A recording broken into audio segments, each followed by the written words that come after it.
50,000 कोटी हा आकडा आहे अयोध्यातील जानेवारी महिन्यामध्ये होणाऱ्या अंदाजे व्यवसायाचा, असं CIT संस्थेचं म्हणणं आहे. 22 जानेवारीला होणाऱ्या प्राणप्रतिष्ठा सोहळ्याबद्दल रामभक्तांमध्ये प्रचंड उत्सुकता आहे. त्यामुळे लोक भगवान श्रीरामाशी संबंधित खरेदी करत असल्याची माहिती CITचे सरचिटणीस प्रवीण खंडेलवाल यांनी दिली आहे.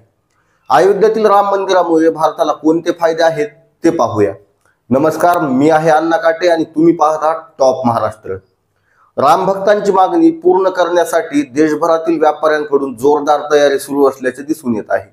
प्रभू श्रीरामाचे पोस्टर, छापलेले विशेष कापडाचे हार, लॉकेट, किचन, राम दरबाराचे चित्र, राम मंदिराचे मॉडेल, प्रभू राम ध्वज, प्रभू राम अंगवस्त्र, रुद्राक्षांच्या माळा अशा अनेक उत्पादनांना मोठ्या प्रमाणावर मागणी असल्याचे दिसून येत आहे. पिंपरी चिंचवडमध्ये राम मंदिराच्या आकाराचा रांगोळीचा छापा बनवण्याचे काम चालू आहे. त्याला बाजारात प्रचंड मोठ्या प्रमाणात मागणी आहे. त्यामुळे अनेक महिलांना मोठ्या संख्येने रोजगार मिळत असल्याची माहिती CIT संस्थेने दिली आहे. अयोध्येतील हे राम मंदिर जगातील सर्वात मोठ्या हिंदू मंदिरांपैकी एक असल्यामुळे तेथे विदेशातून येणाऱ्या पर्यटकांची संख्या देखील जास्त असणार आहे. त्यामुळे ही गोष्ट लक्षात घेऊन अयोध्येच्या विकासासाठी उत्तर प्रदेश सरकारकडून पावलं उचलायला सुरुवात झाली आहे. त्यामध्ये प्रामुख्याने 33,000 एकर मध्ये विकास कामांना प्राधान्य दिलं जाते. त्यामध्ये रस्त्यांचा विकास करणे, रस्त्यांचं रुंदीकरण, नदीवरील घाटांचं सुशोभीकरण, नवीन पुलांची उभारणी करणे, नव्या रेल्वे स्टेशनच्या प्लॅटफॉर्मची बांधणी करणे, नवीन विमानतळाची उभारणी करणे, नव्या बस डेपोची सुविधा उपलब्ध करून देणे अशा अनेक गोष्टींवरती काम सुरू असल्याचे दिसून येत आहे. शहरांमध्ये गाड्या येऊन ट्रॅफिक होऊ नये म्हणून आणि प्रदूषण कमी व्हावे यासाठी शहराच्या बाहेरच पार्किंगची व्यवस्था करण्यात आली आहे. तिथूनच राम भक्तांना घेऊन येण्यासाठी इलेक्ट्रिक व्हेकल, कोल्ड कार, ई-रिक्षा, इलेक्ट्रिक बाईक यासारख्या पर्यायांचा वापर करण्यात येणार आहे. अर्थातच त्यामुळे काही माणसांच्या हातांना काम मिळणार आहे आणि त्याचा फायदा अर्थव्यवस्थेला होणार आहे. सुप्रीम कोर्टाचा राम मंदिर प्रकरणावरील निकालाआधी अयोध्येमध्ये जमिनीचे दर फारसे नव्हते. त्यावेळी 800 ते 900 रुपये स्क्वेअर फूट असे दर होते. पण आता मात्र तेच दर 2,000 ते 3,000 स्क्वेअर फूट असे आहेत.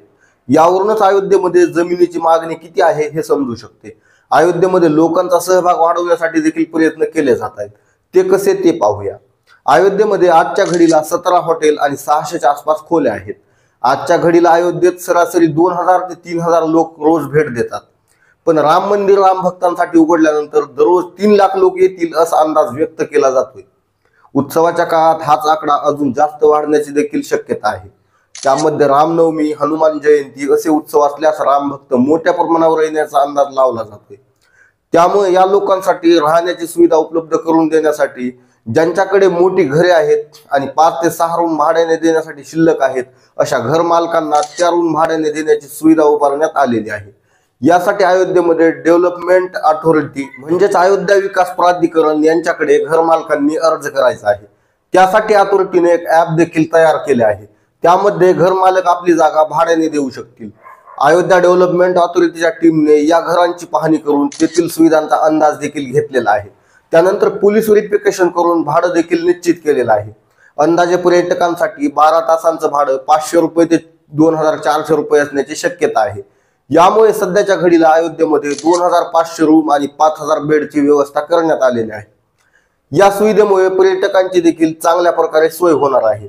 आणि दुसरी महत्त्वाची गोष्ट म्हणजे अयोध्येमधील स्थानिक लोकांना रोजगाराची संधी देखील उपलब्ध झाली आहे. त्याशिवाय डेव्हलपमेंट अथॉरिटीच्या टीमने हॉटेल आणि धर्मशाळा मिळून 30 ते 40,000 लोक रात्री राहू शकतील अशी सुविधा देखील उभारण्याची तयारी चालू केली आहे. ओयो हॉटेलचे संस्थापक रितेश अग्रवाल यांनी ट्विट करून 31 डिसेंबरला अयोध्येत हॉटेलसाठी 80% वाढ झाल्याची माहिती दिली आहे.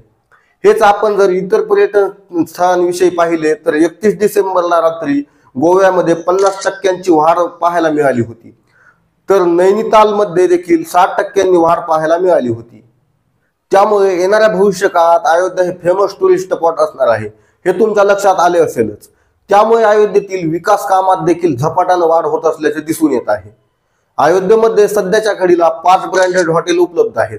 त्यामध्ये 520 खोल्या बांधकामाच्या अंतिम टप्प्यात आहेत. तिथे आतापर्यंत हॉटेल व्यावसायिकांनी 350 कोटींची मोठी गुंतवणूक केलेली आहे. अयोध्येतील राम मंदिर हे जगातील हिंदू मंदिरांपैकी एक मोठे मंदिर असल्यामुळे तिथे राम भक्त आणि काही पर्यटक फक्त अयोध्येतील पर्यटन स्थळाला भेट देण्यासाठी येणार असल्याचे दिसून येत आहे. अर्थातच तिथे येणाऱ्या लोकांची संख्या देखील जास्त असणार आहे. त्यामुळे तिथे आंतरराष्ट्रीय विमानतळ उभारण्यात आले आहे. तत्कालीन भारताचे पंतप्रधान नरेंद्र मोदींच्या हस्ते तेथील विमानतळाचे उद्घाटन झाले होते. तसेच देशभरातून येथे रेल्वे सुविधा देखील उभी करून दिली जाणार आहे. रेल्वेच्या उभारणीचं काम देखील अंतिम टप्प्यात आहे. तसेच शहराच्या बाहेर बस स्थानक देखील उभारण्यात आले आहे. अयोध्येच्या जवळ 1200 एकर परिसरात वैदिक अयोध्या सिटी देखील विकसित केली जाणार आहे.